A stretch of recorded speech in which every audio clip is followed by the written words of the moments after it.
Assalamualaikum warahmatullahi wabarakatuh. Bismillahirrahmanirrahim. Nahmaduka ya ghafuru ya syakuru. Mashalli wa sallim barik ala sayyidina maulana Muhammadin wa ala alihi wa sahbihi asma'in nama ba'du. Karena seakan-akan belum melakukan. Indonesia itu dulu kedatangan Islam itu tidak pernah dipertentangkan antara Islam dan negara, sehingga diskusi itu sudah salah karena para wali itu tidak pernah mempertentangkan Islam dan keindonesiaan atau kebinekaan. Satu, bahwa para wali itu misinya dakwah. Di mana-mana dakwah itu pasti ketemu yang berbeda, mulai beda agama, beda pilihan madhab, beda tradisi, beda kultur. Jadi itu tidak perlu dipertentangkan, tapi malah itu jadi lahan dakwah. Sehingga kita ini kalau diminta diskusi hubungan negara dan agama malah bingung, memangnya kenapa? Itu seperti dulu zaman P4, saya punya kawan di Jogja, teman saya nulis tafsir Profesor Zaini, itu pernah zaman Pak Harto disuruh sosialisasi P4 di Papua. Apa hubungan Pancasila dan UUD 45? Itu orang Papua jawab, hubungannya baik-baik saja Pak. Jadi yang unik itu ketika disuruh baca Pancasila, satu Pancasila, dua ketuhanan yang Maha Esa. Nah, akhirnya 6 kan? Kenapa Pancasila jadi 6?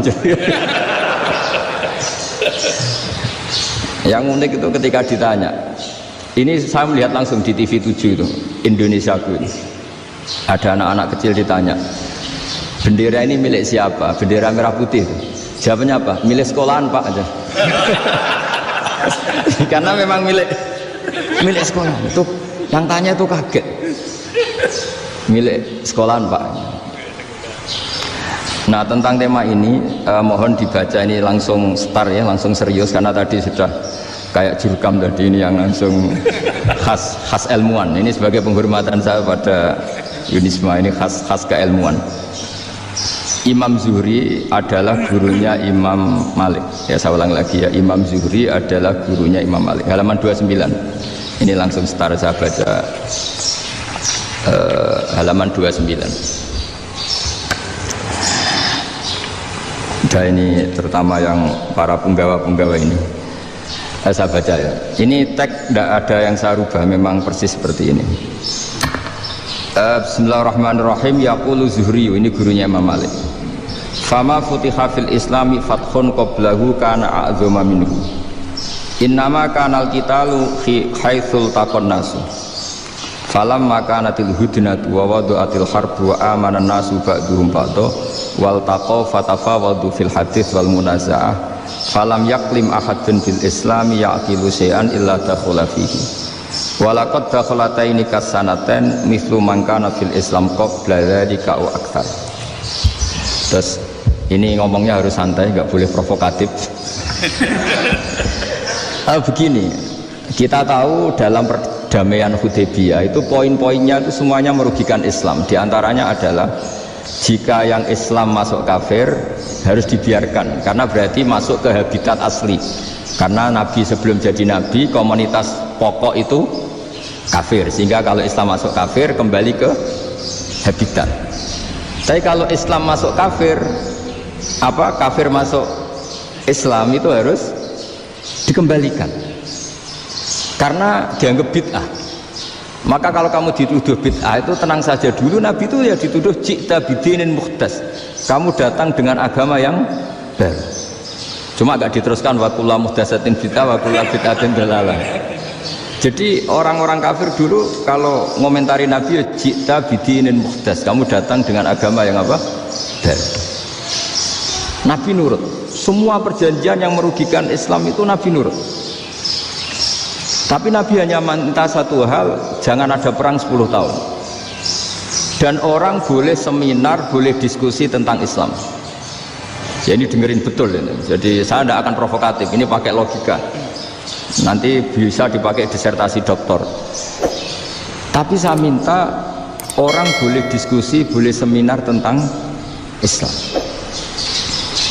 Akhirnya saat itu juga ada orang yang masuk Islam, di depan tulisan itu belum kering istilahnya, datang ke situ, namanya Abu Jandal bin Suhail bin Amr. itu datang ke Nabi, ya Rasulullah saya ini mau masuk Islam. Kata orang-orang kafir, ini pertama Muhammad, kamu komitmen enggak sama perjanjian? Kalau kamu komitmen harus kamu kembalikan. Nabi bilang, ya Aba Jandal kamu kembali ke mereka, ke habitat mereka, yaitu menjadi kafir, di komunitas kafir maksudnya. Akhirnya nangis. Umar, Sayyidina Umar itu mendekati Abu Jandal, kemudian memberi isyarat supaya ngambil pedangnya. Jadi isyaratnya wong ini baca ora wis. Maksudnya orang-orang kafir. Tapi Abu Jandal nggak mau. Singkat cerita akhirnya kembali ke komunitas kafir. Tapi yang dikatakan Imam Zuhri cara analisis ini nggak bisa pakai provokatif, harus pakai analisis. Innama kanal qitalu haitsul taqon nasu. Yang namanya perang itu menjadikan orang tidak berpikir jernih. Ini poin yang diambil oleh Rasulullah. Kalau dibahasakan Nabi curi kesempatan, masuk Nabi dikatakan mencuri, meskipun itu hanya bahasa ya. Tidak mungkin lah kita bahasakan seperti itu. Saya ulang lagi ya. Kenapa ada perang berkesinambungan sampai tahun ke-8 Hijriah? Mulai tahun kedua ada perang Badar sampai tahun 8 Hijriah itu perang terus. Nabi sama orang kafir perang terus. Akibatnya apa Pak Profesor? Namanya perang itu ya nggak kau bermikir. Pokoknya agar ketemu Islam perang, Islam ketemu kafir perang, nggak kau bermikir. Padahal Islam itu bisa diterima oleh akal sehat, harus lewat diskusi, lewat pengamatan, lewat pemikiran, lewat pengendapan berpikir. Makanya Nabi tahu ini masalah besar. Kalau orang perang terus, itu gak kau berpikir Islam, tidak sempat diskusi tentang Islam. Makanya Nabi hanya minta satu poin. Oke, perjanjian ini satu rutin semua, tapi saya minta orang kafir semuanya boleh mendiskusikan Islam, boleh seminar tentang Islam. Mereka bilang iya, pada pikiran mereka kan diskusi paling piye. Ternyata betul, ada diskusi. Terus temanya gini, kira-kira bener di Muhammad sampai Abu Jahal. Terus Tuhan Muhammad sama Tuhan Abu Jahal itu keren mana? Diskusi. Tuhan Muhammad itu khaliqus samawati wal ardi, yang menciptakan langit bumi. Sebagaimana kampanyenya Muhammad. Ya mereka masih jangkar bilang Muhammad. Kalau Tuhan kita, ya berhala itu yang kita bikin, yang kadang rusak, yang kadang kudanan, terus lumutan, pokoknya terus diskusi. Kita kok bener pengirannya Muhammad.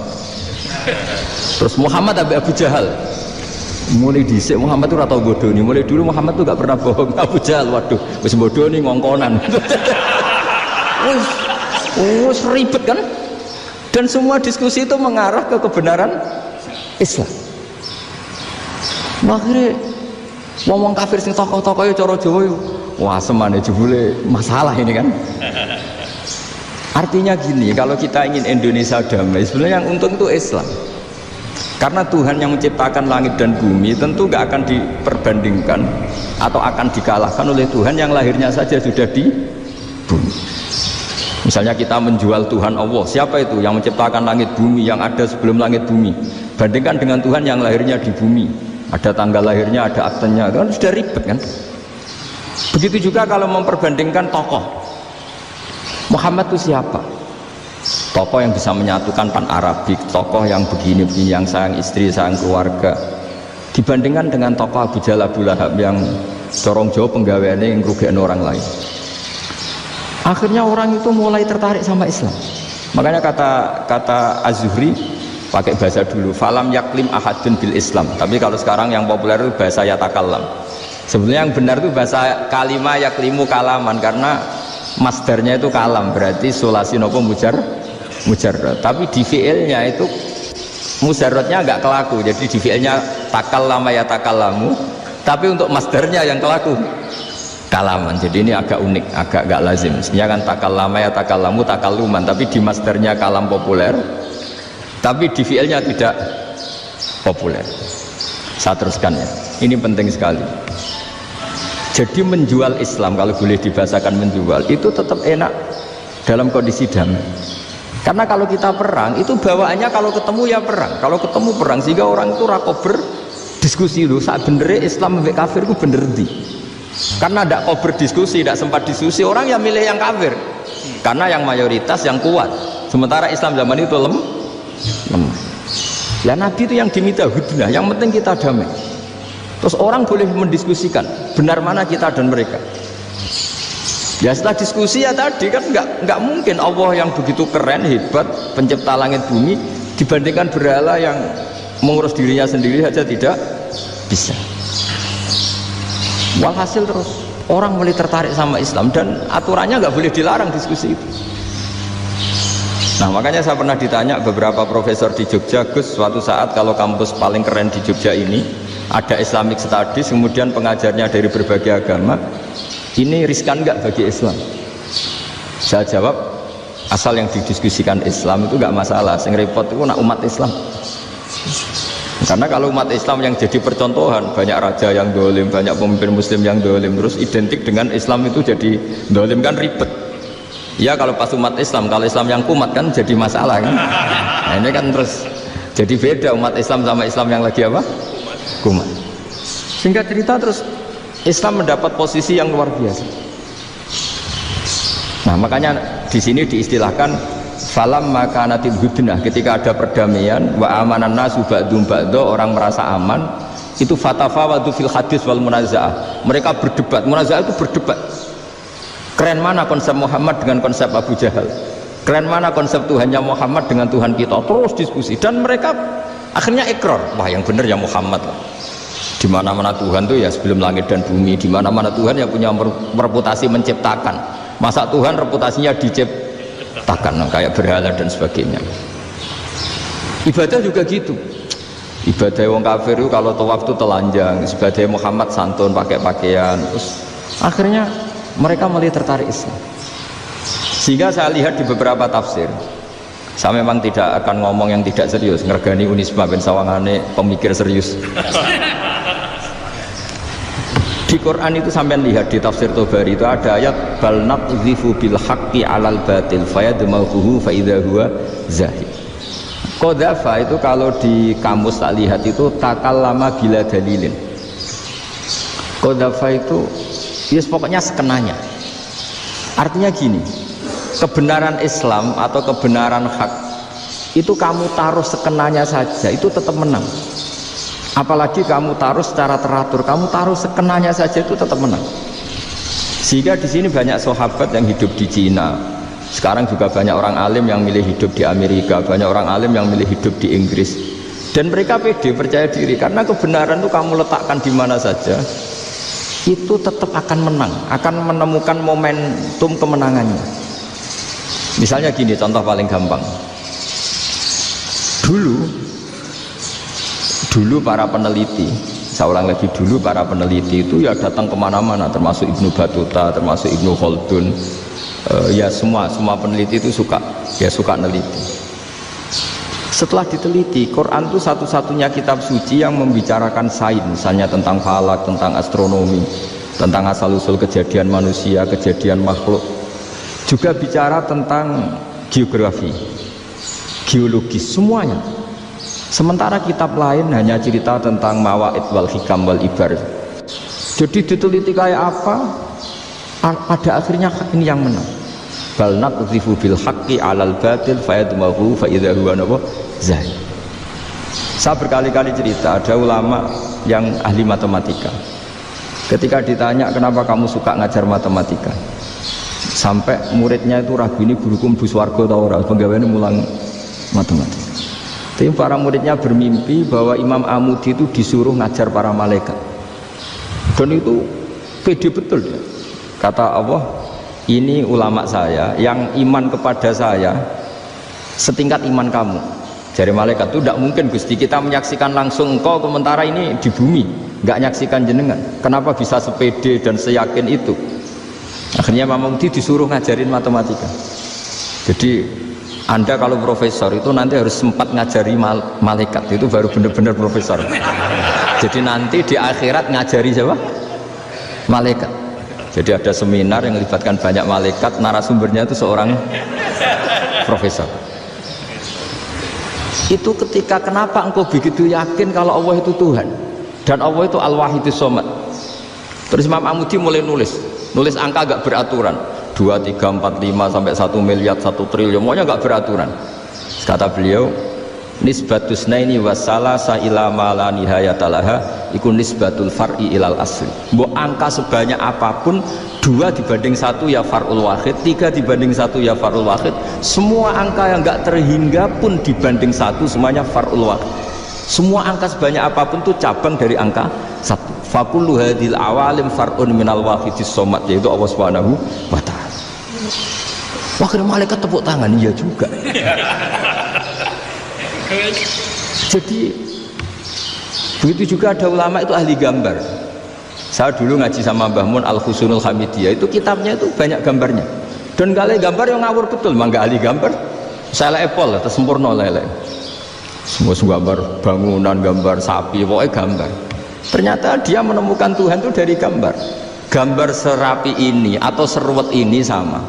Gambar rapi sama ruwet itu sama kalau dalam pandangan tauhid. Dimulai minan nuqtah al-wahidah. Kowe cek gambar sing rapi, sing indah, cek gambarmu elek, dimulai dari satu titik. Dan titik ini nuqtatil wujud, yaitu Allah Subhanahu wa ta'ala. Jadi nak cara ahli tauhid gak penting gambarnya api, menang lomba atau ora penting. Butuhe hadis surah ini gambar baik yang rapi maupun ndak adalah min nuqtah dari satu titik. Ya, alam raya sebanyak ini mbok gambar mbok ora, cek mulai Mars sampai Jupiter kabeh semua bentuknya yang banyak ini semuanya min nuqtatil wujud, yaitu dari titik wujud, ini kok Allah Subhanahu wa ta'ala. Di sini hebatnya ulama-ulama, mbok dia pengajar matematika, mbok pengajar gambar, semuanya dipakai perangkat untuk tauhid. Nah, itu kan juga bagian dari Islam damai, Islam yang sangat tidak perlu perang untuk orang dipaksa Islam. Nggak perlu provokatif kayak tadi pidatonya rektor jenengan tadi. Jadi ciri utama ilmuwan tuh kalau ngomong datar tapi logikanya nggak terbantahkan, itu ciri khas ilmuwan. Kalau ciri khas politikus kalau ngomong itu keras, provokatif lah kira-kira gitu. Tapi isinya biasa. Nah, saya berharap nanti semua profesor doktor itu datar tapi isinya kualitasnya bagus ya. Mentes.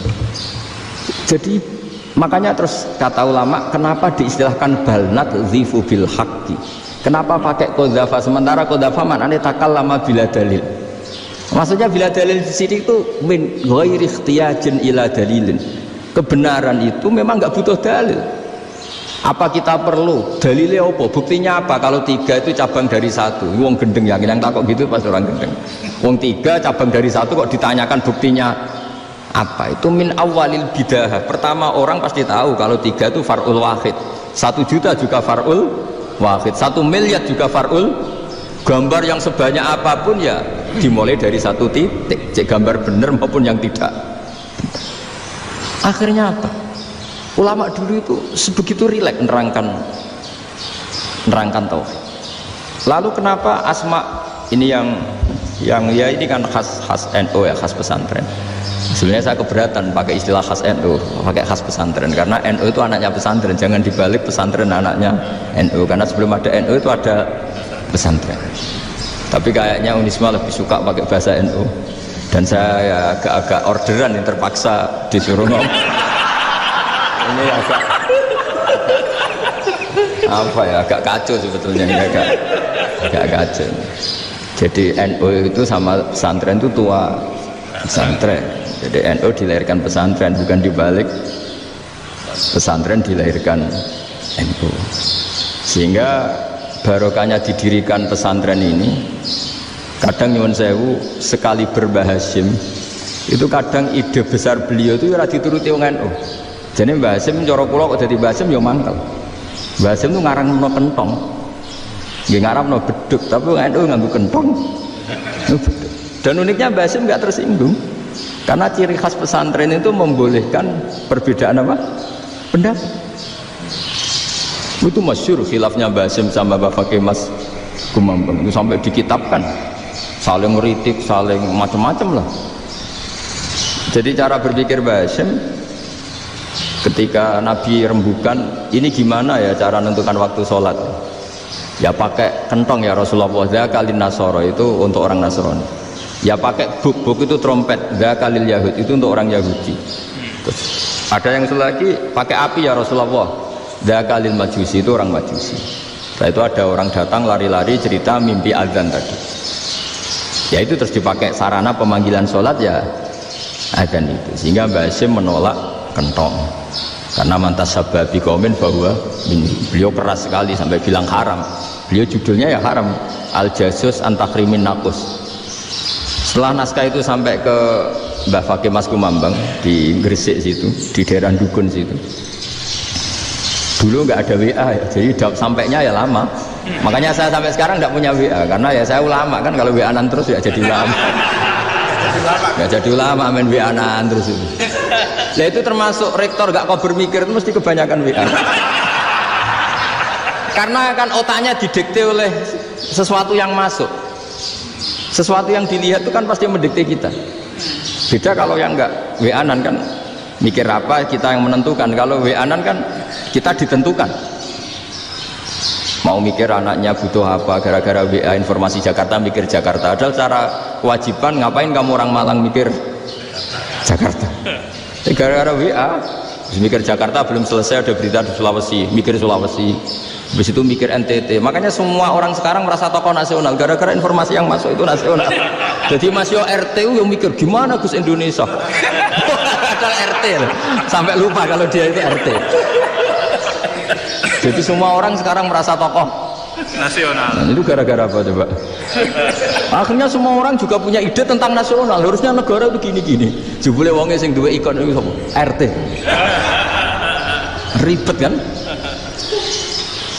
Saya teruskan, setelah naskah itu sampai ke Kiai Fakih Mas Kumambang, beliau itu marah besar. Ini harus dilawan, dan saya bukan karena benci Mbah Hasyim. Beliau teman saya ketika ngaji Kiai Mahfud di Mekah.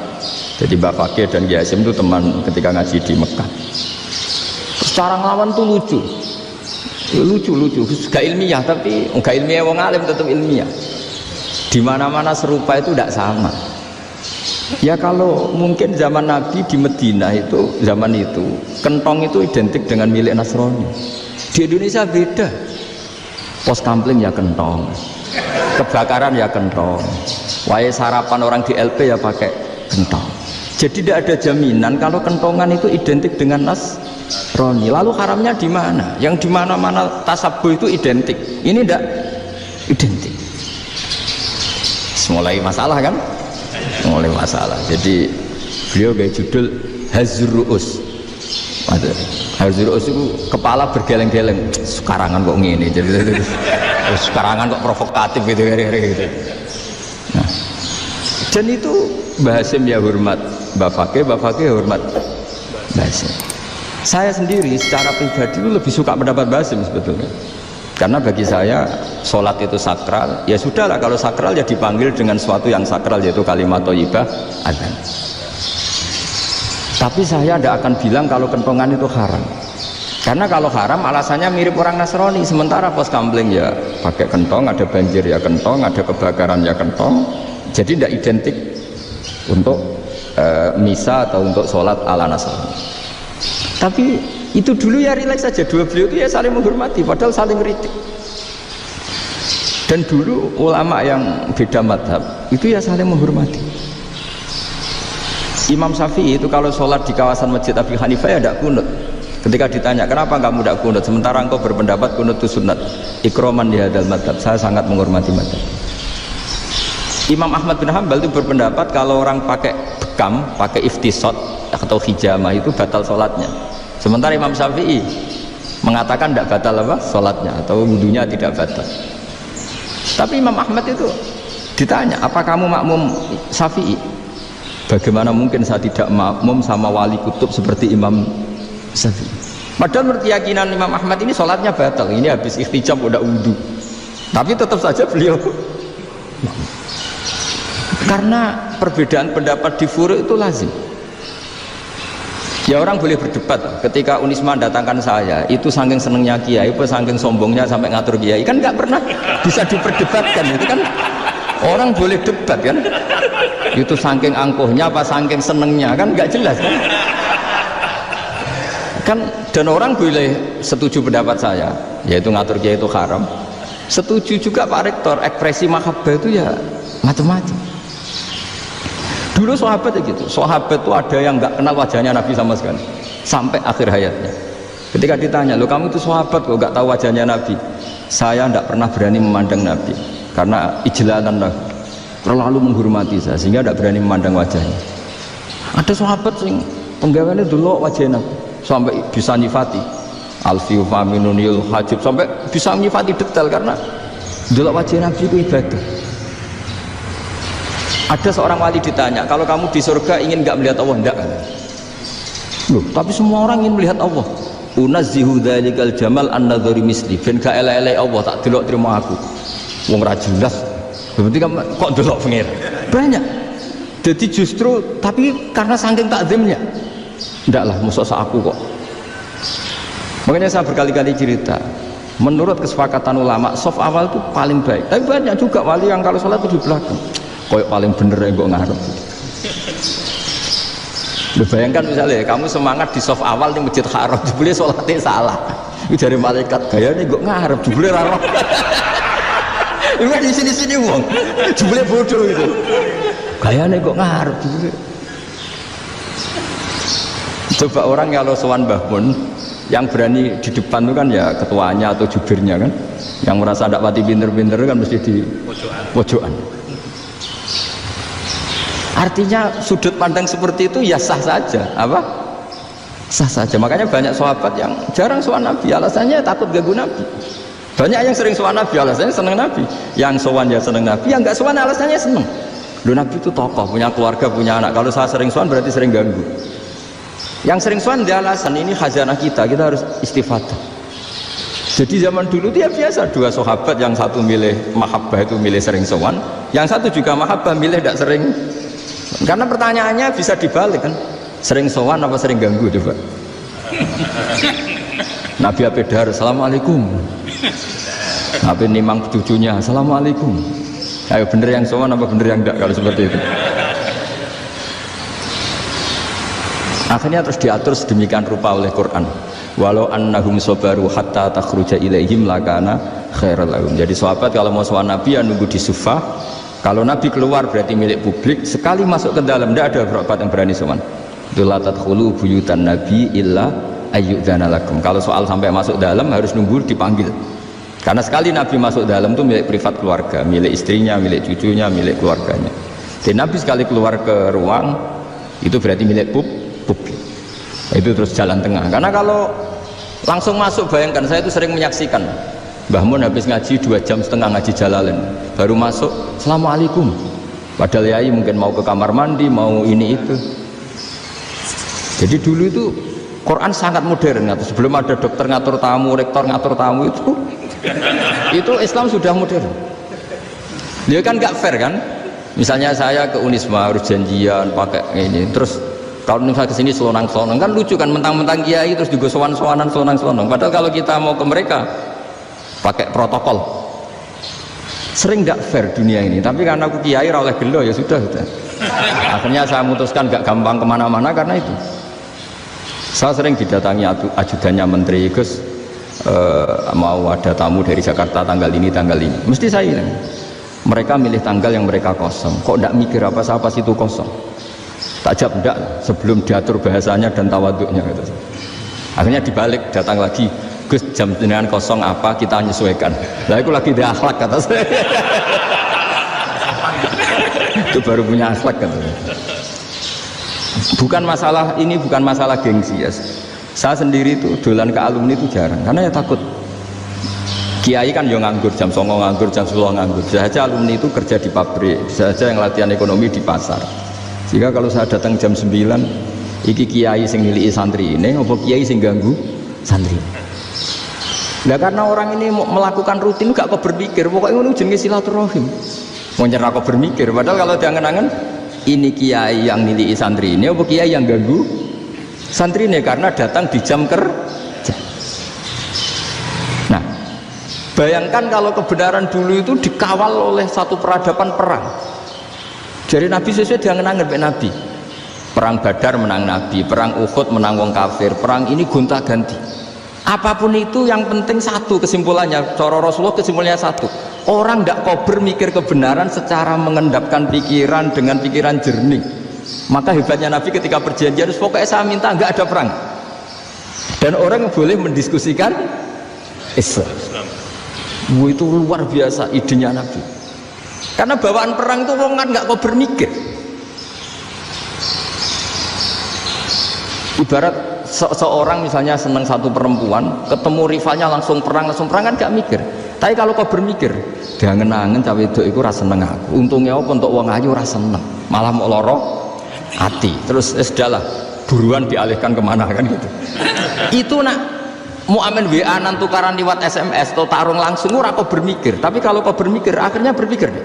Perempuan tadi sebenarnya yang disenangi siapa? Oke, ternyata senang Pak Erick. Sudah kita ngalah. Karena tidak ada nikmatnya kan menikahi perempuan yang sama sekali tidak mencintai kita. Tapi kalau nak kau berpikir pokoknya diprovokasi, wah gue kalah mbak A, gue kalah mbak B, pikirannya kan ojo sampai kalah. Bareng wis menang ternyata ada emas lah. Nah bayangkan Islam itu seperti itu dulu, dipertarungkan. Doang Islam itu dinu aklin, agama yang diterima dengan akal sehat. Tapi sekarang ukurannya perang, yang menang berarti benar, yang menang benar, kan terus jadi repot. Itu Nabi tidak ingin, makanya Nabi ingin sudah nggak ada perang. Nah, makanya kata Imam Zuhri, fathul Islam terbaik adalah orang boleh diskusi tentang Islam dan tidak ada perang. Lagi-lagi penting, tidak perang itu penting, silmun itu penting, perdamaian itu. Setelah tidak ada perang, akhirnya fatafawadu fil hadis wal munaza'ah, orang boleh diskusi apa saja, termasuk boleh adu polemik. Konsep satu Tuhan dan Tuhan banyak diperdebatkan. Akhirnya Nabi secara rileks bisa menjelaskan, Muhammad, urusan kita banyak, kalau Tuhannya satu tidak cukup, Tuhan harus banyak untuk menyelesaikan berbagai urusan. Ada Tuhan bagi rektorat, bagi macam-macam kan, ada Tuhan untuk ngurusi utang, ngurusi BPKB, macam-macam. Terus kata Rasulullah, enak saja Nabi jawabnya, ya kalau kamu punya majikan banyak, perintahnya beda-beda, kamu mangkel enggak, bingung enggak? Ya susah Mat, kalau majikannya banyak, perintahnya beda-beda, kita jadi repot. Seneng mana? Seneng majikan satu. Ya sudah, Tuhanmu itu majikan kamu, kalau Tuhannya banyak, perintahnya macam-macam, kamu yang repot. Akhirnya ya sudah Mat, Tuhannya satu aja. Ya itu ya barokahnya diskusi tadi, barokahnya enggak perang. Daraballahu mathalan rajulan fihi syuraka'u mutasyakisuna wa rajulan salamal lirajul hal yastawiyani masalah. Terus alhamdulillah. Jadi orang yang paling kafir pun saat itu taslim. Nah ini kembali ke kalimat la ilaha illallah. Saya tidak perlu provokatif, pasti teori saya itu benar. Bukan saya bilang benar itu karena sombong, enggak. Ini sesuai teks. Misalnya begini, benar enggak kelompok takfiri yang suka ngafirkan orang lain? Itu pasti tidak benar. Logikanya gampang. Orang yang kafir 70 tahun saja dengan melafadzkan la ilaha illallah menjadi muslim. Masa dengan kalimat yang sama yang muslim menjadi kafir? Itu logikanya kan enggak ketemu. Orang kafir 70 tahun untuk menjadi muslim disuruh baca apa? La ilaha illallah. Tapi gara-gara baca la ilaha illallah nyekel patok jadi kafir. Pertanyaannya, loh ini kalimat apa? Kalimat untuk mengkafirkan apa kalimat untuk mengislamkan? Karena yang kafir dengan kalimat itu menjadi Islam, ternyata yang Islam dengan kalimat itu menjadi kafir. Itu ketemu nggak? Cara logika itu kan nggak ketemu kan? Makanya cara pikirannya Abdul Hasan As-Sadzili, dan saya setuju pikiran itu, istighfar ini boleh orang Jawa Timur protes karena kadang beda manhaj, tapi jangan protes saya, protes Abdul Hasan As-Sadzili, kualat mesti sampean. Ketua Torekoh napa? Sadziliyah. Cara mazhab Sadzili, dan Anda boleh berbeda mazhab, mencari khasnya wong kampus wani beda kapasitas lah, pokoknya butuhnya beda, dan ketok pinter, ketok kritis tuh. Cara mazhab Abdul Hasan As-Sadzili itu gini Pak Rektor, jadi istighfar itu baik, tapi ba'da kamali tauhid, setelah tauhidnya itu benar. Alasan beliau masuk akal. Ketika ada ayat fa'alam annahu la ilaha illallah wastaghfir li dzambik, bihadil kalimah. Jadi orang boleh istighfar setelah tauhidnya benar. Alasannya Abdul Hasan As-Sadzili begini, qul lil ladzina kafaru iyantahu yughfar lahum ma qad salaf. Katakan kepada mereka yang kafir, sekali mereka tidak kafir, maka otomatis dosanya masa lalu diampuni. Pertanyaannya, yang bisa menghentikan kekafiran itu kalimat apa? La ilaha illallah. Dengan hanya melafadzkan la ilaha illallah Muhammadur Rasulullah, langsung yughfar lahum ma qad salaf, langsung dosanya diampuni. Berarti yang menjadi pengampun dosa lah, penyebab pengampunan itu apa? La ilaha illallah. Itu bahkan orang kafir belum istighfar. Loh, di ayat itu kan Allah nggak mensyaratkan setelah la ilaha illallah istighfar baru diampuni, enggak, asal la ilaha illallah langsung yufar lahum maqad salah. Saya ulang lagi ya, jelas ya. Jadi kulil ladzina kafaru iyantahu yufar lahum maqad. Nah sekarang iyantahu, mereka berhenti dari kafirnya, syaratnya pakai apa? La ilaha illallah Muhammadur, itu langsung yufar lahum maqad. Artinya apa? Ghufranullah itu bisa didapat hanya dengan mujarrodut tauhid, yaitu hanya dengan melafadzkan kalimah thayyibah. Dan sahnya istighfar juga berdasar kalimah thayyibah itu. Misalnya gini, orang kafir sebelum Islam melafadzkan astaghfirullah, astaghfirullah, astaghfirullah, kira-kira diterima enggak? Enggak kan? Karena syaratnya istighfar ba'dat tauhid. Nah makanya dalam mazhab Sadzili istighfar itu setelah la ilaha illallah. Karena cara pandang ya seperti itu. Jadi fa'alam annahu la ilaha illallah wastaghfir li dzambi. Jadi dengan kebenaran tauhid saja ini sudah cukup kita insya Allah layak diampuni. Karena innallaha la yaghfiru ay yushraka bihi wa yaghfiru ma duna dzalika liman yasha. Jadi orang yang tauhidnya benar itu bisa diampuni Allah asal tauhidnya benar. Itu Allah ngendikan liman yasha wa yaghfiru ma duna dzalika liman yasha. Dawe Imam Suyuti walam yakun liman yastaghfir. Jadi orang yang bertauhid secara benar meskipun gak sempat istighfar itu tetap potensi diampuni. Karena bawaan tauhid itu sudah menjadi layak diampuni. Kayak orang kafir sekali ngelafadzkan kalimat tauhid mbok gak istighfar langsung diampuni. Nah, karena melihat seperti itu terus orang berlomba-lomba memperbanyak jumlah lafadz la ilaha illallah. Jadi kita yang alim, kita semua, saya tidak bilang saya, kita termasuk yang di pinggir-pinggir saya ngaku alim nggak masalah lah sopai. Kita semua yang alim-alim itu tahu bahwa la ilaha illallah itu super, sudah bawaannya tauhid, juga punya kelayakan diampuni. Nah kemudian nasib kita agak sial, malah kalimah ini dituduh bid'ah, dituduh khurafat. Mergo Nabi nggak pernah tahlilan, Nabi nggak pernah. Nabi gak pernah tahlilan, kalau diartikan Nabi ratau moco la ilaha illallah, enak gak kalimah ini. Nah, ini provokatif ini. Jadi ini sudahlah, keanehan-keanehan ini kita terima karena ciri utama wali, ciri utama ulama itu wa udhu fisabilillah, harus pernah disakiti. Jadi kalau Unisma sakit karo dituduh apa? Dituduh bid'ah itu berarti belum calon ulama. Anjar ulama itu wa'udhu fisabilillah, harus disakiti. Jadi kalau kamu disalahpahami itu ya harus santai. Provokatif tadi. Iya, termasuk provokatif tadi. Termasuk diatur tadi. Jadi kalau cara berpikir kan, karena mereka itu memang kalau kita turutin itu memenya itu terlalu, kadang menghujat kita itu enak ya jadi GNU, ada orang mati datang, kiainya dapat makan, dapat rokok, terus pulang gitu. Jadi apa, terus kita kayak tersangka terus. Kita kan kayak tersangka terus, tertuduh terus. Terus yang orang NU ya memenya juga nggak kalah ekstrimnya. Boleh ya ajaran orang nggak boleh ngasih-ngasih kiai gitu. Berarti boleh dong ajaran kikir gitu. Jadi memang kadang apa ya, cangkem elek lah bahasa kasarnya itu. Itu memang kadang lebih mengenakan. Kalau kita datang ke acara mayat kan dapat makan, dapat minum. Kalau yang sahibul bait rokok ya dapat rokok. Kalau kiainya dapat wajib, kadang 20.000, kadang 50.000. Terus memenya itu kok setega itu ya, ada orang meninggal kok malah kita makan-makan. Seakan-akan kan kultur ini biadab kan gitu. Tapi yang orang NU kebalikan balas. Oh ternyata nggak boleh ya mayat disodakoi, ternyata nggak boleh ya orang dermawan. Berarti Islam membolehkan medit ya gitu.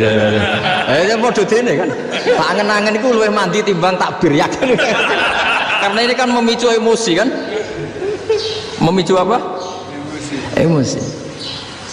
Nah tapi saya kalau disuruh bela mana itu tidak ada yang saya bela. Ya seorang sudahlah, kalau mau nganggur saja sudah itu. Ya tapi itu memang apa ya, itu khazanah Islam, ada yang kritik, ada yang enggak. Ya itu memang khazanah, ya biasa aja, kalau saya biasa aja. Karena dulu ulama itu sudut pandangnya itu ya seperti itu. Ada yang ulama suka ibadah itu sholat, ada yang milih apa tidur. Sampai Imam Ghazali bilang suatu saat Ibadah terbaik di zaman akhir itu tidur kan. Sholat saja kalah sama tidur kan. Tapi itu loh ya, yang wajib tetap loh, terus kamu gak sholat wajib. Begini beliau mencontohkan itu. Ada orang sholat tahajud terus obsesinya itu ingin hajatnya terkabulkan. Sementara yang tidur obsesinya nikmati rahmatnya Allah, boleh tidur, bisa tidur. Kata Imam Ghazali, timbang kita tahajud terus nuntut pangeran aduk turu kata. Mergo engko di akibat terus setan memberi bisikan, lo nyatanya kamu tahajud ya gak terkabul, berarti cerita bahwa Nabi ngendikan kalau doa tahajud mustajab enggak. Daripada ngono kan turu ya atau dongonya. Timbang abri-abri Islam ya, timbang eleng-eleng apa? Islam. Jadi ulama itu mulai dulu itu sudah berpikir. Banyak orang menjadikan tahajud sholat malam itu media untuk hajatnya. Dan kalau gak kesampaian ini mutung. Nyalahkan kiainya ijazah ramandi macam daripada ngono ora usah apa tahajud turu. Dan jenis kayak ini tuh banyak. Makanya ulama kayak saya itu saya enak dewe itu ya jarang.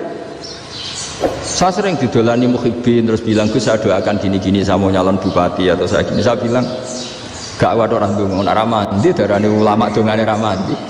Nak mandi kamu jadi bupati tetap nganggep karena beli. Sopo sing ora roh bupati saya juga beli. Ribet kan? Ketika mereka jadi ngunsurkan doa kamu apa karena kemarin beli? Yang beli maksudnya nggak beli nggak usah tersinggung. Jadi ribet ngadepin. Nggak artinya gini loh, doa itu jangan dipakai begitu. Kalau minta nasihat, tak nasihati jadi bupati yang baik, gubernur yang kalau minta doa itu resikonya. Akhirnya kayak kalau diminta doa ya doa, sebenarnya diisinya itu gak doa kemenangan. Selamat. Itu mau selamat gitu.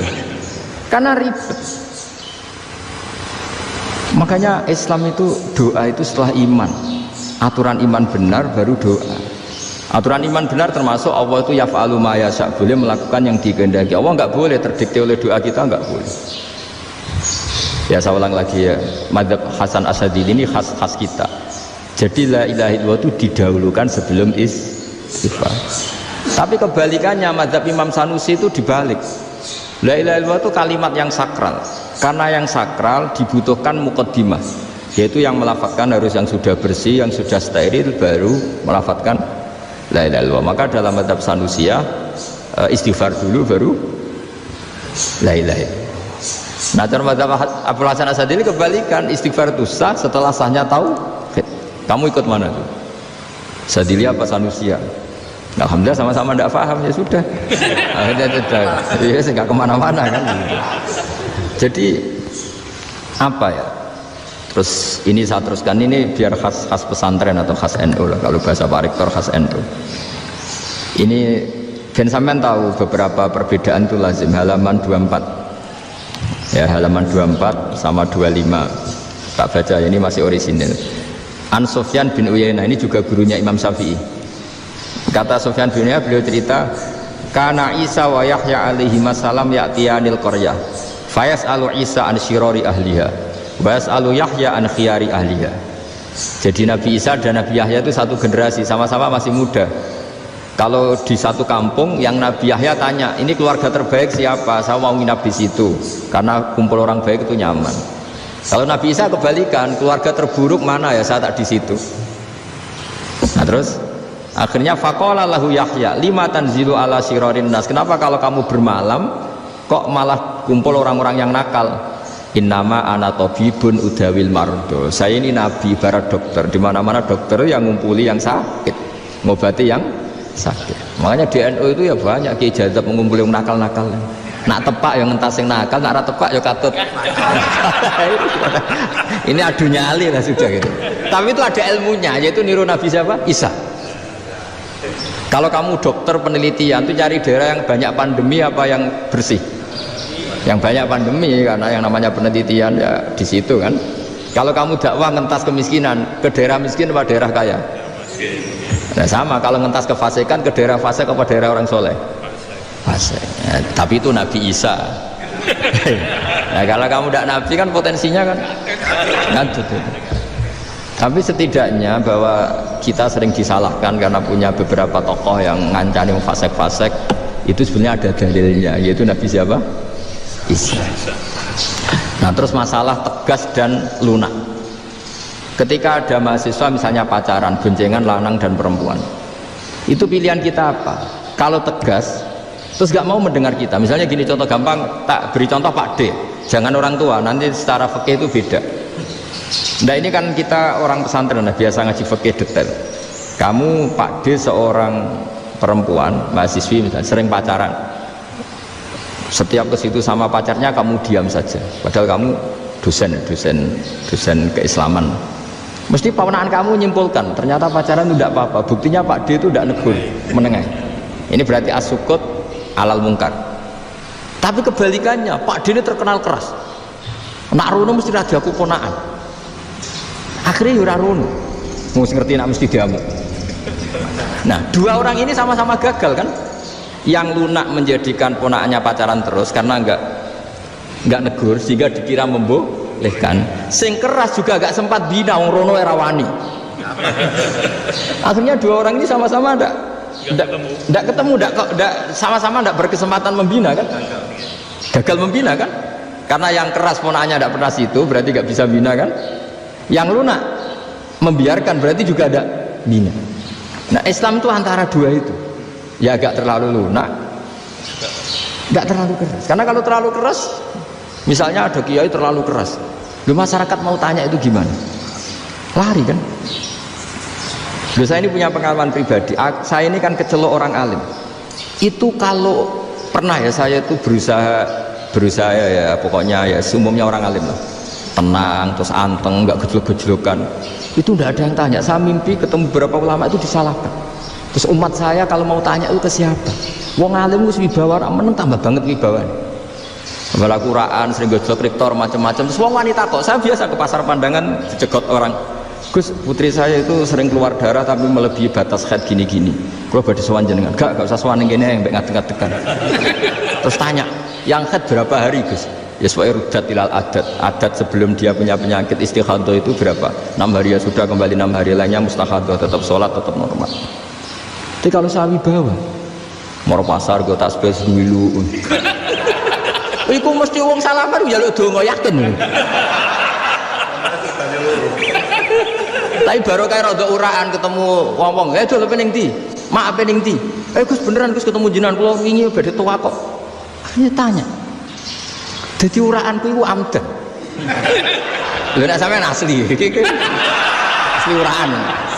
Karena ada uraan lah tetap tidak wibawa kan. Jadi baru kayak uraan itu ya banyak. Saya tuh kalau ngantor di Jogja itu banyak orang yang tanya, ya biasa tuh tanya macam-macam. Karena saya uraan ke pasar ya orang, bahkan di bis sering ketemu orang, wah beneran Gus kalau badhe sowan jenengan badhe tanya ini. Ya sudah di sini aja. Jadi semua itu diilmoni. Nah, Nabi itu punya sisi yang dua-duanya jalan. Memang beliau luar biasa, dipilih Allah yang luar biasa. Nabi ketika wibawa itu banyak sahabat yang bahkan mengenali wajahnya aja tidak bisa. Ka'anna ala ru'usihim at-tayr. Bayangannya seakan-akan di kepalanya itu ada burung yang takut terbang, saking antengnya. Tapi Nabi sekali mengeluarkan job, sekali santai, itu sahabat tanya itu sampai yang nggak pantas ditanyakan. Nabi saat tadi kumpul istri saya, tapi tidak inzal, itu wajib mandi ndak. Aro'aita law anna ahadana ya'ti imra'atahu wa lam yunzil. Itu ya ditanyakan. Nabi pun kumpul itu betul sakit inzal sepundi. Guys betul lagi. Terus ya ada yang tanya macam-macam. Ya saking ada sahabat dipanggil Nabi tambah lari, dipanggil lagi tambah lari. Panjenengan nyeluk, oh pas kalau kumpul bojo kula. Lah kula kuatir jenengan orang suci, saya belum mandi, makanya saya lari. Nabi ngendikan innamal mukmin thahir, ya nak masalah ketemu kiai ra apa-apa ijek junub. Penting kok nak salat ya dhisik. Tapi Nabi sekali pakai mazahirul jalal, tapi pakai wibawanya, itu orang nggak berani ngomong. Tapi sekali Nabi rileks, itu orang bisa tanya apa saja, termasuk halal yang nggak pantas. Lalu ada sahabat itu tanya lucu, tanya Maimunah. Maimunah itu ya cantik tapi sudah agak tua. Maimunah, ya umal mukminin, hukumnya ngambung bojo pas Ramadan ubi. Wah gak roh aku, gak tahu diambungkan Nabi pas Ramadan. Tanya Saudah, malah orang-orang diambung. Kalau Saudah itu kan wis tuwa itu. Lucunya istrinya jawab, tanya Aisyah yang mungkin Nabi iya yang mungkin tanya Aisyah. Itu yang usulnya istrinya Nabi Maimunah. Selalu Aisyah. Tanya ke Aisyah. Ya Amiral ya Ummul Mukminin gini-gini. Aisyah yang cantik masih perawan kan. Qabbalani Rasulullah bahwa oh Nabi biasa ngambung-ngambung pas Ramadan dan beliau tetap puasa. Akhirnya fakih ngarang kan wa takbil fi Ramadan wa tublah la tubtilu shauma ngambung murah. Iku ya udah biasa di sini. Ya nasib bojone ayu. Nah ini artinya seasik itu. Jadi garwane Nabi sing ngrasa rodok tuwa. Wah, aku ora tau. Kok Aisyah. Serilek itu dulu itu. Maksudnya orang-orang Islam pertentangan itu. Maksudnya ini ya balik. Semua ini bedanya orang pesantren sama orang kampus. Kalau orang kampus mau cerita agama itu rahmatan lil alamin, tapi nyontokno rileke ora iso. Agama itu rilek, tapi nyontokno rileke ora iso. Mergo ya rapati ngaji. Contohnya ora iso, tapi mau gawe kaidah kok Islam itu rahmatan. Jadi Nabi itu lah, Allah juga gitu. Allah itu kalau sudah memperlihatkan madzahirul jalal itu mbok malaikat Jibril rawan ketika Allah dengan madzahirul jalal. Tapi kalau Allah dengan madzahirul jamal, madzahirul apa? Jamal. Iku ya gojo-gojo kan ambek makhluke gojo. Ya buli-bulian terusan itu. Ya sampean delok ning hadis syafaat akhiru man dakhalal jannah atau akhiru man kharaja minan nar itu di beberapa judul. Ada seorang rojul yang ahli neraka ya, dintas baik pangeran terus didudono swarga.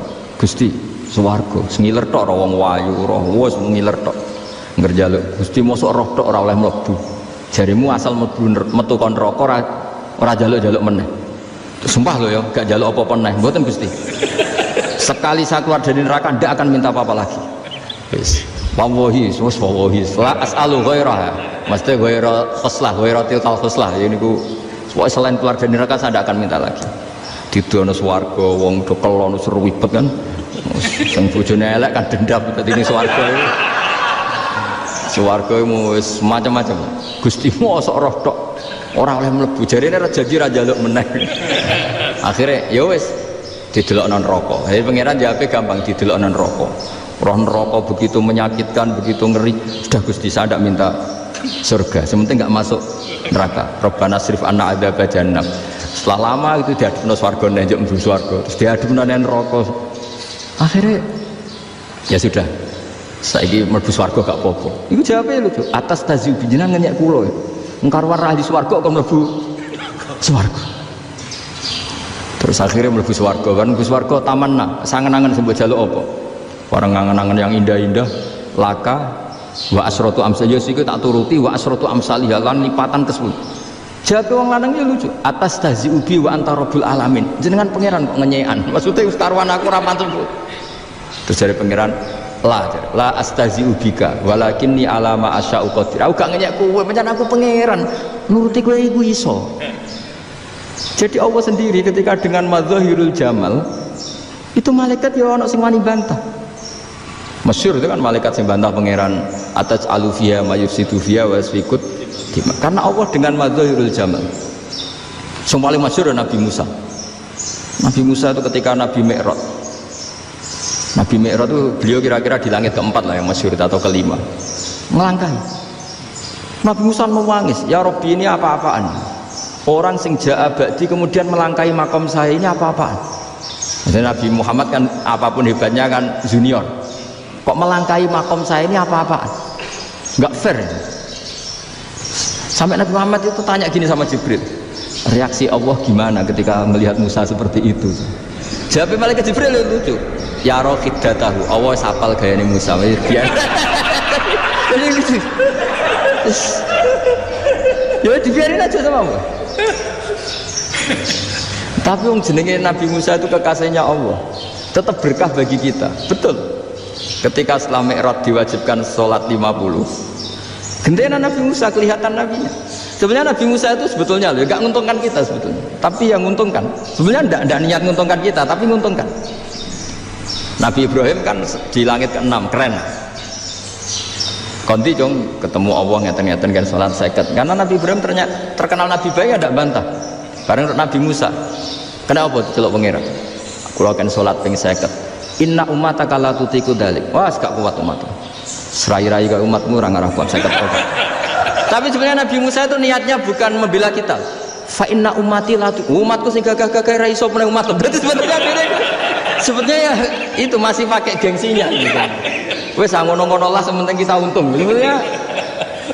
Sebetulnya dia itu gak terima wong umat saya aja yang lebih kuat.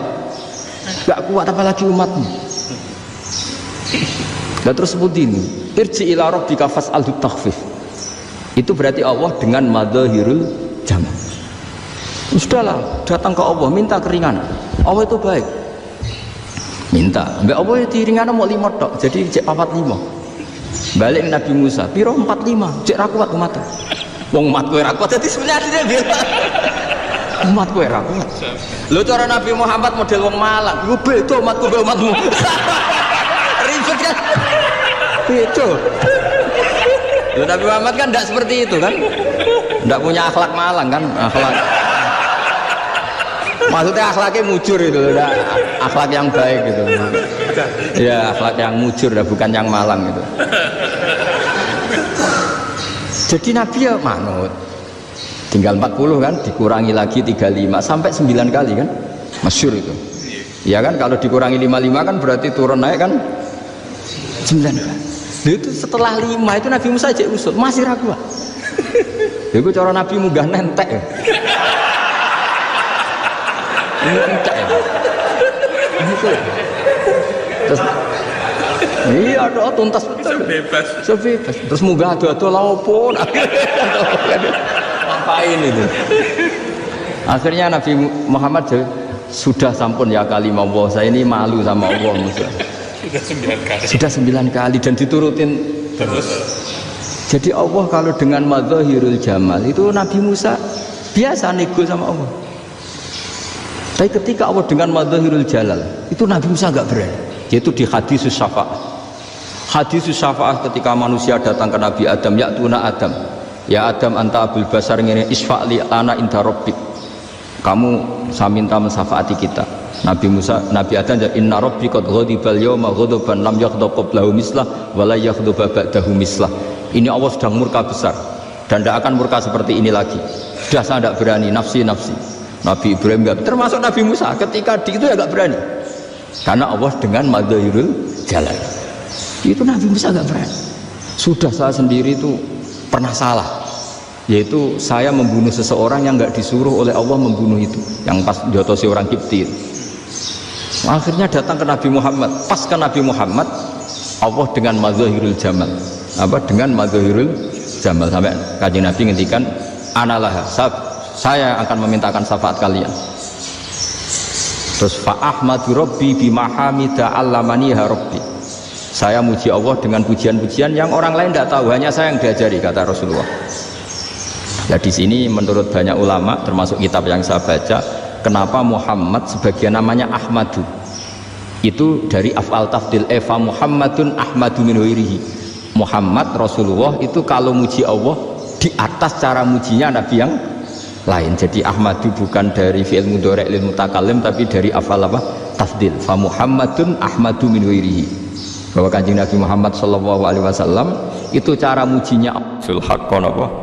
Bil batil.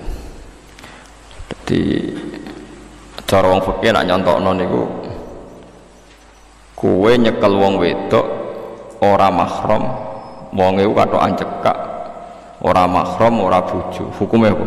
Apa maksudnya? Haram, jelas haram. Mustafa setuju muni haram. Tapi entone iku koyok filmnya Umay Rama, wong wedok iku tiba. Nulung wong tiba iku halal ta haram? Halal, Mustafa banter oleh boleh halal. Lewat. Wes.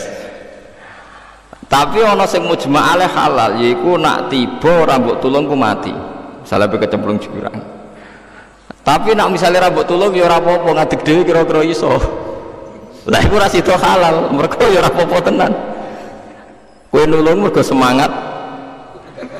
Nah, dadi sekunane kuno iku ana al halalu bayyinun wal haramu bayyin. Mesti ana wa bainahuma umurun mustaqim. Mesti ana sing nyerempet kaya iya kaya mubalagh ngoten. Nak delok pidato syiar koyok ngono koyok halal-halal. Mergo mari syiar napa?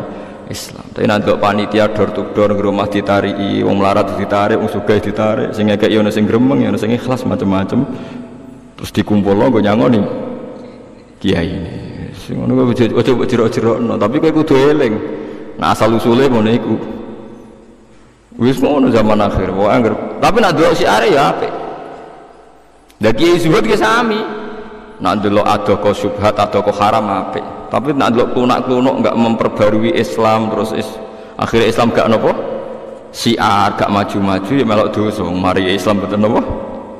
Maju. Lha iku jenenge wa bainahuma umurun mustabiat. Wis kunane iku. Nah Quran itu dalam konteks Quran. Ini dalam konteks Quran. Ya ana mirip iku gaweane setan. Cara wong kafir. Mergo ya cara wong kafir dimirip-miripno. Gini ku Kanjeng Nabi niku angger sore utawa injing niku ditonggo. Niku tiyang Nasrani. Niku tukang napa jenenge? Pandai besi. Cara mriki napa? Tukang bengkel besi nih, pandai besi gitu cara. Ya seperti itu pokoknya Nabi lala akrab karena dia orang miskin Nasrani. Terus tiang-tiang kafir itu menduga bahwa Muhammad punya pengetahuan seperti itu mergo diwarai tukang napa? Pandai besi. Sampai Allah nyebut walaqad na'lamu innahum yaquluna innama yu'allimuhu bashar. Jadi annahum yaquluna innama yu'allimuhu bashar. Allah itu tahu betul bahwa kamu akan dikomentari bahwa Quran ini kamu diajari oleh seorang manusia. Terus Allah membantah lisanul ladzi yulkhiduna ilaihi a'jamiyyun wa hadza lisanun arabiyyum mubin. Lalu itu orang kafir atau konfirmasi, misalnya ngeten, si tukang pandai besi dikonfirmasi apa betul kamu mengajarkan Muhammad? Coba kamu saya cek. Padahal mereka ngerti, nak cai iki bahasa Arab fusha ora iso. Kok darani mulan Muhammad? Jadi ra dikonfirmasi, tapi gosip wis kadung napa tersebar. Jadi nak ana wong ayu sowan Mustafa, iku nak cara Mustafa roh tenan nak takok hukum. Tapi gosip bersebar pakai Mustafa di tamu ayo kita harmonis jagongan kan ya repot ini lewis kunane kuno. Nah mulane setan itu pinter angger godo wong soleh mesti mirip hak ya angger godo wong soleh mesti mirip hak. Kalau tak cerita itu populer kalau roh kitab senajan rapati percaya tapi kalau roh kitab Barsiso yang terkenal di kiai nopo Barsiso itu jarene wonge saking parake pangeran itu iso miber di murid swidak itu iso miber kabeh jare swidak malah kabare itu mriku wah akeh banget digodho setan piye wae ora iso satu-satunya cara yo dibawa apik setan kabeh nyerah lapor mbek Pak Ketua jenenge Pak Iblis itu napa Pak Ketua Iblis pinter mondok ning Ki Barsiso misalnya Ki Barsiso kok tahajud iku 8 rakaat disaingi 12 rakaat 12 saingi 20 ora tau menang Ki Barsiso. Nah Ki Barsiso poso Senin Kamis ndekne ndalail wis Daud pokoke ora tau menang. Sesuk takok. Cung kowe kok iso ibadah sregepe ngono niku piye, Cung? Rahasia ya. Ora kudu mbok dudono aku kepengin ibadah kaya kowe. Niku ya, kula niku anggere salat tahajud terus badhe leren niku. Niku anggere eling maksiat kula niku mboten sida terus kula terusno. Jadi godane ku lewat daya tarik sing berupa apa? Ibadah. Mergo kiai daya tarike dadi intine kowe ora iso istirahat ra kepen turu mergo eling maksiat iya. Nah nek aku ben koyo kowe ya kedarak maksiat riyen. Wah, soalnya tertarik karena kuncine ora futur, ora napa jeda, ora kesel. Niku napa? Eling napa maksiat. Mulane sampean hebat tenan eling maksiat tetep ngene wae ibadah biasa piye. Kowe wis wong dablek tenan wis. Eling maksiat tapi tetep rokokan. Sampai bakas gedon maksiat mangan, bariku glegeken turu. Itu bagus itu, mergo kowe nak terus tenanan malah koyo setan sering citra apa? Barsiso. Berarti itu sudah lebih maju. Berarti Anda lebih apa? Maju. Bagus ya. Tak anggap wong alim tenan gitu. Berarti wis wong pinter tenan. Akhirnya setan cocokan. Lah maksiat apa, Cung? Selingkuh, Mbah. Wah, kegeden Cung zina iku apa? Kegeden. Mateni wong. Kegeden, Cung. Sing sedengan, ngefly, Mbah. ngefly iku nyabu. Wah itu cocok sedengan. Akhirnya Pak Barsiso mau dijak. Dulu itu yang namanya ekstasi atau nyabu itu pasti di warung perempuan. Jadi buatan beredar ke rumah-rumah nopo keluarga. Hasil marung ngombe arak, riyen anane arak. Ngombe arak mabuk.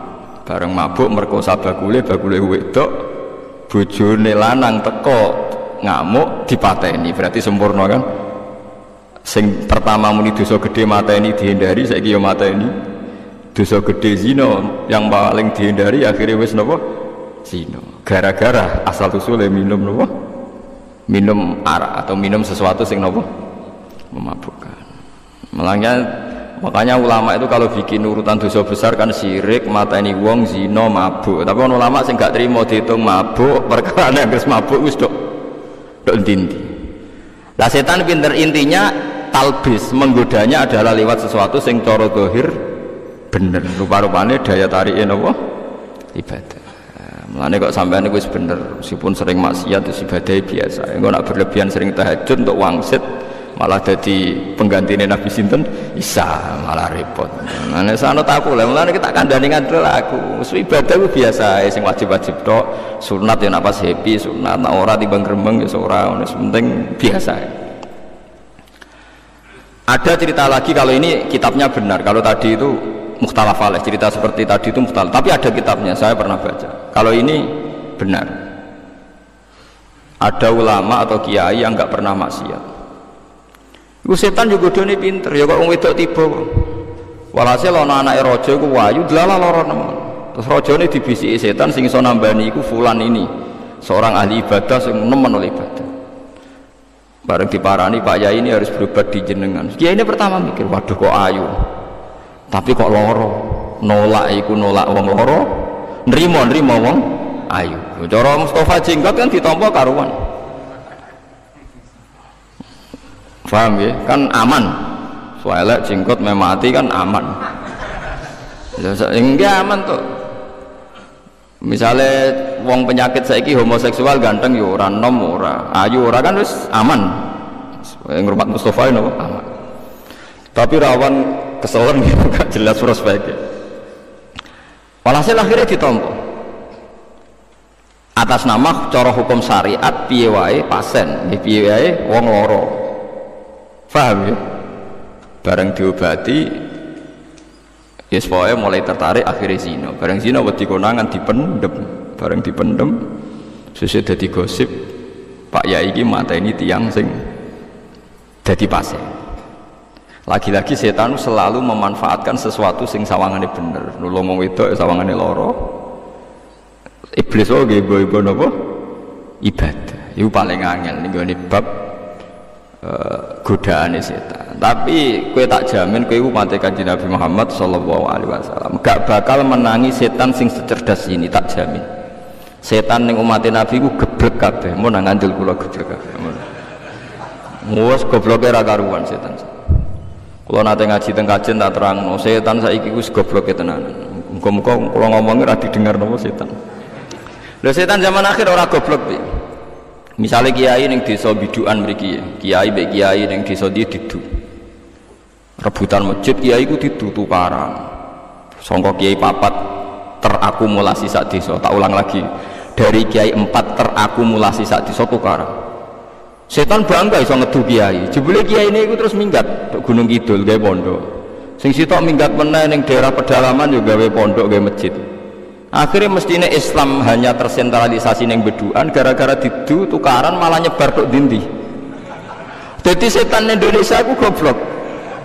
Ora ana kiai utawa gus tukaran kecuali mencelat ning ndi ku jenenge wong saleh tetep gawene ku masjid mek musala. Tak malah tempat sujud menyebar kemana-mana. Lha iku setan ora roh, goblok. Mestine ku nek ana kiai ku didamekno ben ra berkembang, perkarane upak-upek ning kono, paham. Mulane kula nak ra ngaji iki ku ya kepengin nerangno, nak nerangno kuwatir setan roh terus merubah strategi. Jadi ora ana critane Islam menyebar kecuali barokah salah strategine napa setan. Iku wong saleh-saleh didu akhire do tukaran lho. Di Ponegoro nganti ngoten mergo konflik mek keluarga. Sebelum melawan Belanda kasusnya konflik mek keluarga. Pangeran-pangeran Jogja wah sing wong alim gara-gara konflik metu tok ndi-ndi. Termasuk sanad kula niku wonten sing tok Syekh Bakir Jogja niku keluarga keraton generasi keempat saking kula. Maksudnya generasi ilmiah uripe teng Mekah atas kabudut Mekah ya barokah tukaran. Jadi tukaran iki iku luar biasa menyebarkan Islam ke pelosok-pelosok ke penjuru-penjuru. Ngono kula susah ana kiai tukaran ta ana sing minggat itu susah kula. Wah itu mesti upak-upak nang kono. Ya contohno sapa sing barokah tukaran apik tok ndi-ndi.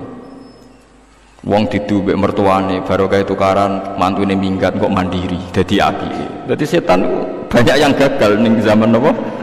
Ning zaman napa? Akhir. Niku nyata tenan.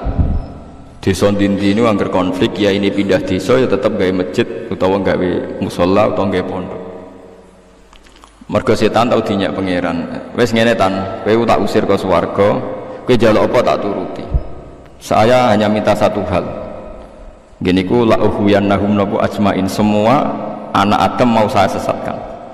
Terus semalaat yannahum min baini aidihim. Terus wa min khalfihim wa an aimanihim wa an syama'ilihim. Jadi setan itu pas perjanjian mbek pangeran pokoknya kula godho Gusti saking sisi depan, sisi belakang, sisi kanan, sisi kiri. Jadi pangeran tak wis tan. Pun Gusti, wis tenan pun. Kowe janji lho pun nggih. Nah, kowe ana sisi loro sing ora kowe ra mbok sebut ya iku dhuwur apa iso. Wis kadung perjanjiane dene wangsane wis kondang. Selagine kawulaku ditawanduk mbok dosane gedhe kaya apa nganti sundul langit angger gelem istighfar tak sepuro. Piye-piye jek ana ngisor ana dhuwur. Wong dosane kawulaku ra tok aku wae. Kena kala kaya apa kan gak ana pengaruhe bagi pangeran. Wapok setan. Lah nek ana wong maksiat bariku istighfar setan nangis cek bejane kowe bar maksiat cek iso disepuro aku wis kadung redes. Mulane ulama nek istighfar kadang guyu iku ora kok guyu sombong guyu setan mergo setan nangis wae. Dadi kan istighfar yo nangise separo guyune napa separo. Nangis iku yo ngiling-ilingan akeh maksiat tenan. Guyu saking syukure ning rahmate Allah barokah istighfar di sepuro pangeran iso nangis napa setan. Jadi setan kegoblokan niku goblok. Lah nek ngaji kula niki ikhlas setan lah ya ora krungu. Mane tak jamin iki aman. Kowe paham nek itu. Mergo setan niku ora iso ngrungokno tiyang napa ikhlas. Inna ibadi laisa laka alaihim sultan. Ibad kawulaku sing ikhlas iku setan niku ora roh. Nak jare sing aran hikam Ibnu Athaillah As-Sakandari, setan niku malah ora trimo goblok, ya lemah tenan. Lah kok ora lemah piye? Saiki nek ndekne gedeng wong sujud kok ora ditekeki kabeh nyata wong sujud ya do urip. Mulane tak warai kowe kudu anut ulama. Lho niki dawuh hikam mboten dawuh kula. Ben sampean ngerti logikane ulama. Kowe iso ngelem setan hebat itu hebat apane? Nyatane wong sujud ya do urip. Nek misale ndekne top ditekeki kabeh ra bar ben sing urip sing maksiat tok. Nyatane wong sujud ya urip, wong haji ya urip, wong sedekah urip niki sing ngaji jalalan ya urip kabeh. Ya mesti nek dekne gedeng barang hak kan ditekeki kabeh kan selesai. Lah engko misale ditekek tenan, tetep setan iku kalah. Mergo sing ditekek cara Allah hukume mati syahid, malah lara neh. Wes pokoke setan ora tau menang. Kan sebut inna kaidas syaitani kana napa? Dhaifa, setan tuh lemah sekali. Ya maknane nangis. Kowe tak godho kasil maksiat istighfar ya di sepuro pangeran. Nak mati syahid ya di sepuro pangeran. Mulane kalau dadi kiai ku pede, kulo asline nggih rada wedi ro cerita kiai bersisa ya wedi, tapi kurang mate Kanjeng Muhammad sallallahu alaihi. Kulo sering debat bagi. Lah nak jenengan pede kok nak kok kiai bersisa ora mate nabi, dadi gak dislametno nabi. So aku wis pokoke aman ngono ae kok repot. Lah kecuali jenengan kepen kok kiai bersisa ya monggo, bukan aku ora ngono. Senengane kok ngel-ngel apa perkara. Jadi benten nggih umat Kanjeng Nabi mbek boten benten sanget. Mergo umat Nabi dijamin wa anna lamasnas samaa fawajadnaha muliat harusan syadidaw wa syuhub. Sausé Kanjeng Nabi Muhammad sallallahu alaihi wasallam lahir iku setan wis ranti kekuatan. Riyen ndek kekuatan iso ngakses langit. Sausé Kanjeng Nabi lahir langit itu tertutup kangge napa? Setan. Iki mungkin disebut innahum anisam inna lama zul. Jadi ora ana setan kecuali yang ngarepe munggah diantem lintang, wae ora iso. Ya intine mboten saged. Kalau ngrasakno tenan aja. Biar ora rasane dadi ulama. Kabeh ulama ku tau mukasafah ketemu setan. Mbok pira kadare tau. Kulo wis tau, mulane pede. Sampeyan rong tau to? Nah, kancane awor dadi ora roh. Kan akrab. Mbah pira kadare semua ulama itu mesti nate ketemu setan. Semua ana sing suwi, ana sing cepet. Ya Abdul Qadir masyhur itu ketika beliau anyaran dadi wali kan faidan nurun adu afis sama ketika ana nur terus ngaku pangeran ya Abdul Qadir aku pangeran saiki wis bebas oleh maksiat. Jadi pura-pura jadi Tuhan gak hebat tapi setan pura-pura. Terus Abdul Qadir tahu kalau itu setan terus dipisoi ikhsa ya lain oh dasar jancuk kuwi mesti setan. Mulane kula sering miso, dhisik wali-wali ya miso biasa. Cuma tepat sasaran ngono tok bedane dibedane. Lah aku rada keliru mergo tak pisoi Mustafa misalnya kan. Tak jare ya biasa do miso iku ya biasa. Ikhsa iku wis. Nabi Ibrahim nate miso wong ufil lakum wa lima ta'buduna min dunillah. Oh jancuk kowe ora ufil itu mana to? Jancuk. Ya bedane Nabi tepat napa? Sasaran. Mpun ngoten. Terus setan itu yang umat Nabi ku lemah sekali, sangat-sangat lemah. Nggih, ora trimo lemah tapi nopo sangat-sangat lemah. Lane karo usah kuwatir, nggih, mergo inna kaida syaitani kana napa dhaif. Jadi setan itu saiki ning umat Nabi ku wis sangat lemah. Terus setan itu ora duwe akses ning langit. Niku nggih nyata. Niku nggih nyata. Ibnu Wasik niku seorang ulama besar niku nate miyos saking masjid terus ketemu setan. Kamu tahu saya siapa? Karena dia wali tahu kamu setan. Ada apa? Wiridan yang Anda baca tadi jangan ajarkan ke manusia. Kompensasinya saya tidak akan goda kamu saat anak turun. Padahal orang tak goda aku berarti selamat ganti mlebu apa? Swarga. Ibnu Wasik sempat tertarik, kan tawaran itu menarik. Wah, wara digodo setan nganti anak putu kan aman. Bareng dangen-angen, tapi aku nak nurut ini berarti wis nurut setan. Makro balik ke masjid. Balik ke masjid, waya muridia. Hei murid-muridku kabeh sing ngarepno aku. Mulane diarani murid itu muridus sufiyah. Artinya kata-kata murid itu wong sing ngarepno guru. Mulane diarani apa? Murid. Terus sing menunjukkan dalan jenenge mursyid. Mulane ana murid ana mursyid. Terus bahasa Jawa dadi murid ngono ae. Wae murid iku wong sing karep pengen iso iku jenenge murid. Kamu semua saya ajarkan wiridan ini harus kamu baca. Terus dari setan itu balik kanan, yo gara-gara iku kowe iso ngalahno aku. Jadi setiap yang diinginkan setan dilakukan. Nah, mulane misalnya kowe kepengin tahajud kok nemen-nemen kira-kira kok nafsu ya dikurangi. Misalnya kepengin 10 kok nafsu ya seloro ae. Tidak aku pengen turu tenanan gue tahajud. Jadi orang ulama itu gawe perlawanan setan. Aku pengen tahajud tenan ya aja. Nak pengen turu tenan. Aja. Pokoknya kepengen banget itu aja. Jadi angel jadi ulama enak kaya kowe mesti alami urip. Jadi mergo nglawan apa? Nglawan apa? Setan. Angger kepengen banget itu biasanya setan. Buktine iku, bareng tahajud tenan lagi 3 dina, lagi 4 dina niku terus bar tahajud iku terus mlaku-mlaku roh bojone turu, roh tangga-tangga turu, roh kancan batang-batang iki. Lah iya tahajud ora rakaat mesti ditampa ae ngomentari wong liya napa? Batang-batang iki bengi deng lekor, dal wae rahmat turun. Lah kowe malah wae rahmat turun pah-poh ngomong ngono.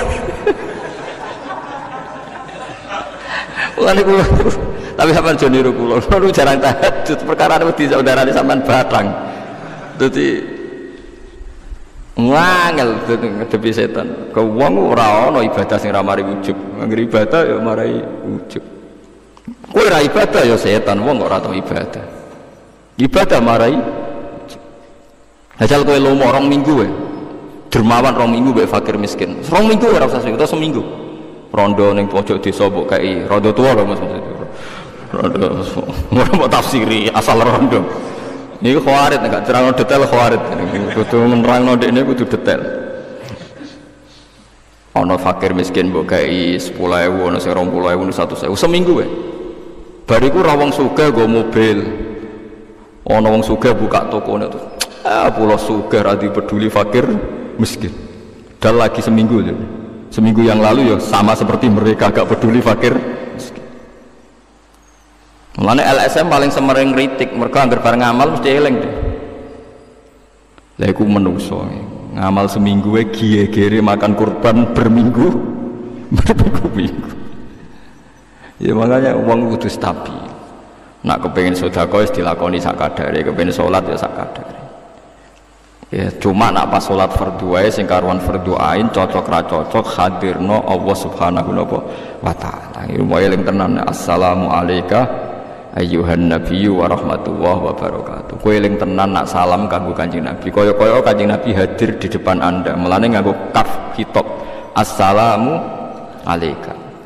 Sekolah nak salat itu makmum eling tenan. Terus bariku assalamu alayna wa ala ibadillahi sholihin. Gusti salam kangge kula lan tiyang sedanten sak donya sing saleh.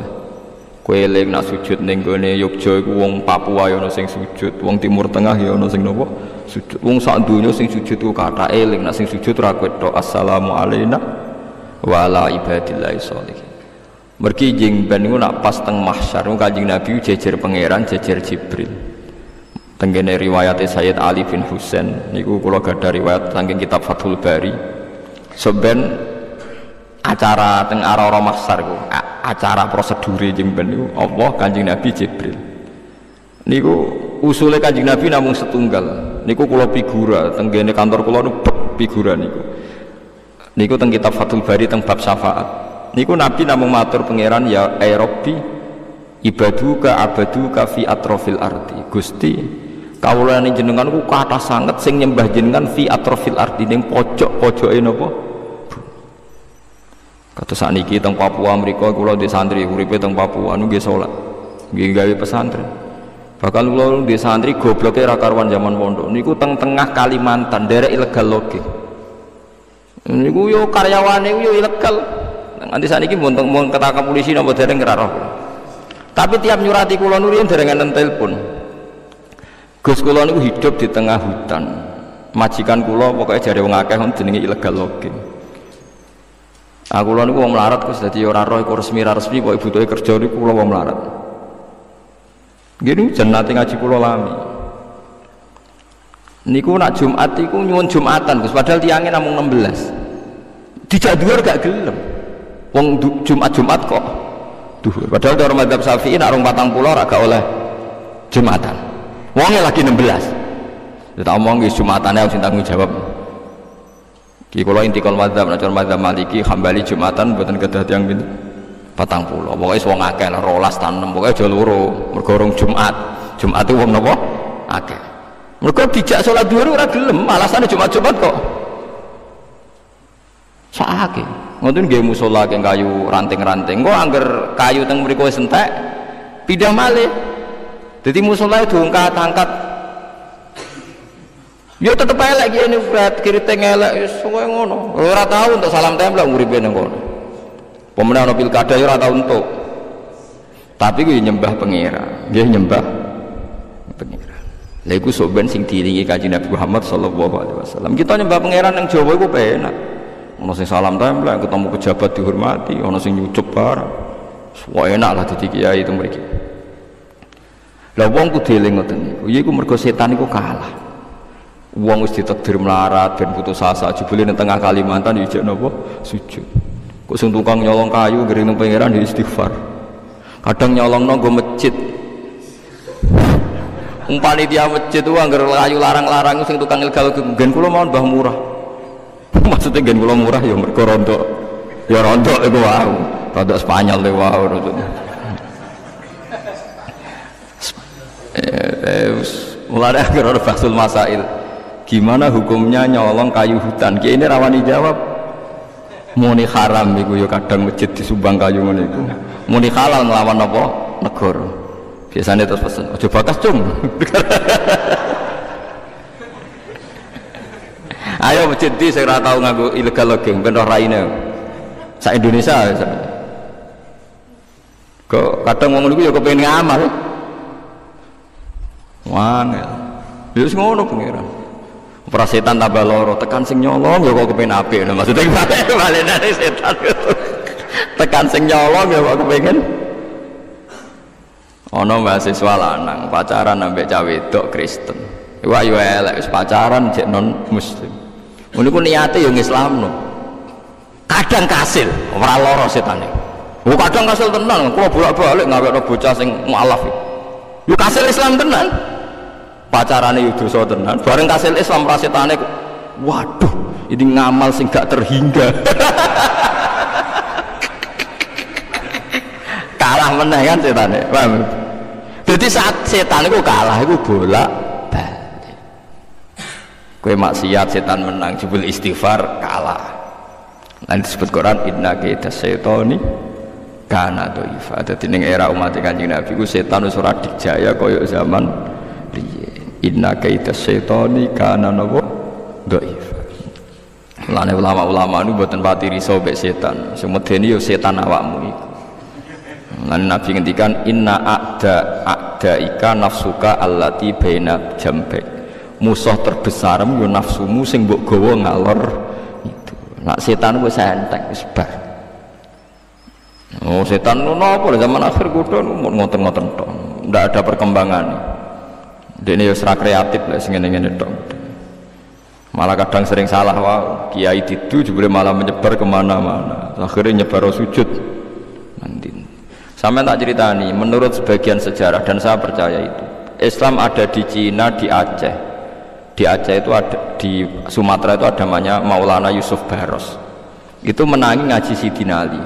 Ndak yang di mana itu? Pamijahan dari itu. Putih gimana? Yang Jawa Barat itu, Tasik itu. Ndak ada yang itu kalau itu saya ndak tahu. Saya ndak tahu atau pura-pura ndak tahu. Pokoknya yang napa? Syekh Yusuf Baros. Niku nu ngajine wis Sidina Ali. Salate iku mok telu mergo rong diulang 5 wis boyong deh. Mulane desa kono salat mok telu matekno wong. Mugo saiki ana sing 5 alhamdulillah. Karena Sayyidina Ali ku cara lahir rak konflik mbek Muawiyah berkepanjangan. Itu sahabat yang netral itu terus gak ingin ikut Sayyidina Ali, ada ingin ikut Sayyidina Muawiyah, terus melarikan diri. Kebanyakan ke Cina. Sebagian terdampar di Selat Malaka terus dugi Aceh. Wah, akhirnya Islam menyebar ke putih-putih. Barokah nggak nyaman hidup di Kufah di Irak. Akhirnya Islam tuh sih. Ya mana itu sampokong barang cengho barang itu. Wah, hasil tuh sih. Barokah tukaran. Papa bingung kan setan. Aduh tak baror. Nang kene ae gara-gara tukaran tuh. Islamnya dugi putih. Cina.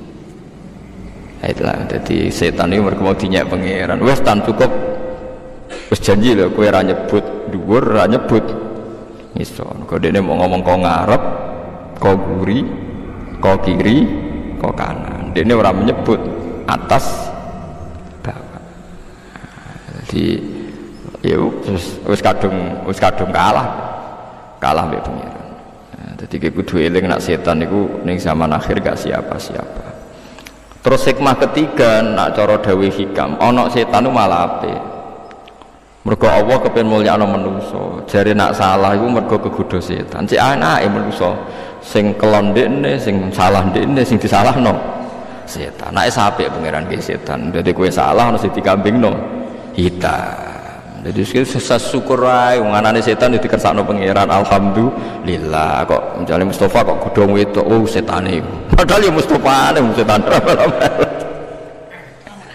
Jadi makanya cara pandang orang sufi itu kayak yang ngarang hikam ya raya itu barang sing wis dadi takdire pangeran nek mati wae sing perlu mbok lawan misalnya zina nyolong minum pokoknya yang karuan maksiat itu harus Anda lawan. Tapi nak bungsu sing bulet-bulet kok setan barang wis barno wae iku urusane pangeran. Yang harus kita anteni itu nama maksiat. Toh jak ono peluang kalau kadung terjadi, jak ono peluang napa istighfar. Jadi kayak kudu roh ngaji ngene, aja ngaji mek wong-wong sing terlalu khusyuk. Nak nyeritakno godaane setan koyo-koyo ndak ada orang yang lolos. Saking canggih setan. Iku Qur'ane dekne wa kana setanu ala kulli syai'in qadir. Jadi setan itu mampu melakukan apa sing iso ngono iku pangeran. Nak setan itu innaka setani kana ifa aneh-aneh ngono setan kok sawangane wong kafir atau lolos ke menapa Umpama setan menang Kang, mulai Nabi Muhammad pas ditinggal Kanjeng Nabi wis ora ana wong Islam, Kang, ora ana wong salat. Nyatane mulai Nabi kan saiki wong salat tambah akeh tambah sithik. Tambah akeh berarti setan kalah. Lah sapi wong maksiat yo tambah akeh. Lah iya gara-gara maksiat gara-gara setan, berarti setan elek tenan. Berarti kan ya salah meneh kan. Nah ana wong apik berarti setan gagal. Nah ana wong elek setan pelakune. Menang tak kalah? Kalah terus setan. Mulane wong kali-kali anut ilmu tasawuf, biar ilmu tasawuf ngoten niku. Paham gitu, terus niki ilmu ulama sampean kudu anut. Setan ora usah mbok pandang berlebihan. Mergo dawuh pangeran innahum anissamina wa lamas. Apa meneh ngadepi Quran malah rawani dawuh pangeran wa ma yambaghi lahum wa ma yastatiqun. Setan ora bakal iso mempengaruhi Quran, ora iso ngubah. Innahum anissam'i lamas. Allah sing duwe neraka sing duwe swarga niku mate Nabi dilatih mat umatem warai donga iki tiap donga aku muni na'am nggih tiap donga aku ngendikan na'am iya yaiku kon donga siap-siap suatu saat kita salah kita keliru Rabbana la tu'akhidna in nasina wa akhtana